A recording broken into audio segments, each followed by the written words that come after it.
Avtron M6 Hollow Shaft Installation. The Avtron M6 Hollow Shaft Encoder is a severe duty unit designed for rough service and hazardous zone applications, including oil and gas drilling. It includes an ATEX rating for flame-proof construction, which does not require the use of current limiting or intrinsic safety barriers. It is the responsibility of the user to ensure the M6 is selected correctly for the potentially explosive atmosphere in which the equipment is to be put in service.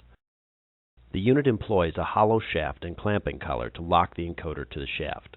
An anti-rotation bracket prevents rotation of the encoder while allowing for shaft end float. Installation hardware, listed in the manual and shown here, is required.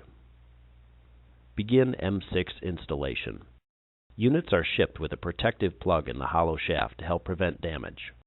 Loosen the clamping collar screws to remove the insert.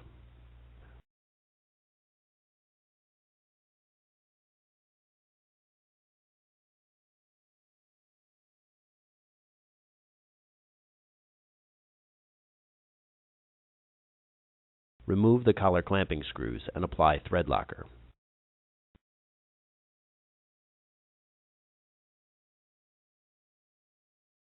Reinstall collar clamping screws. Do not tighten clamping collar before installation onto the motor shaft.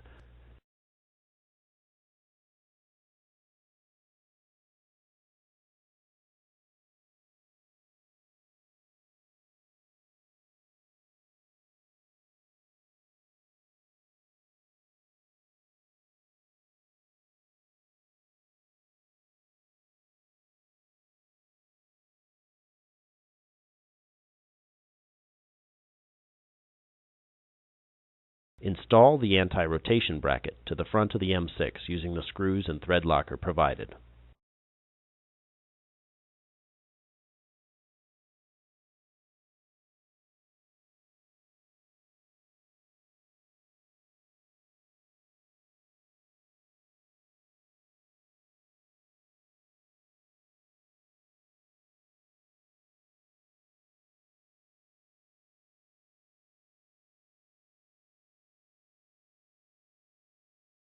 Prior to M6 installation, be sure power is removed and no hazardous atmosphere conditions are present. Clean the machine shaft of any dirt and check for burrs or damage. Use the dial indicator gauge to ensure motor shaft runout TIR does not exceed 0.002 2007-inch 0.05 millimeter. Use a caliper gauge to verify motor shaft is proper diameter and within acceptable tolerances.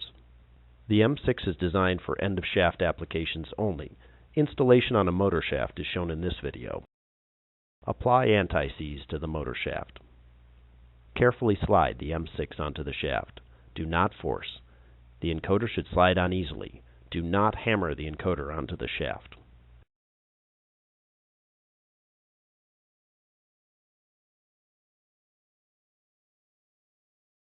Tighten the screws on the clamping collar evenly until snug, then firmly tighten. Do not use a standard right-angle hex wrench for final tightening. Use only a T-handle hex wrench or torque wrench with hex bit. Secure free end of anti-rotation tether arm to the motor face, floor, or other stationary surface provided. The arm should be flat, not bent. Use additional washers to space as needed to ensure the arm is flat. The encoder is now installed properly.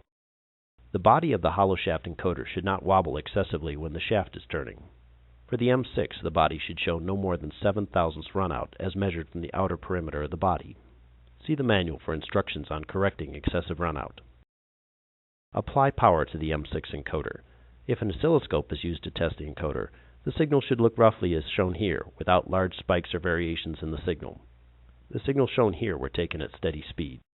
The M6 is now installed properly and ready to output signals to your PLC or drive.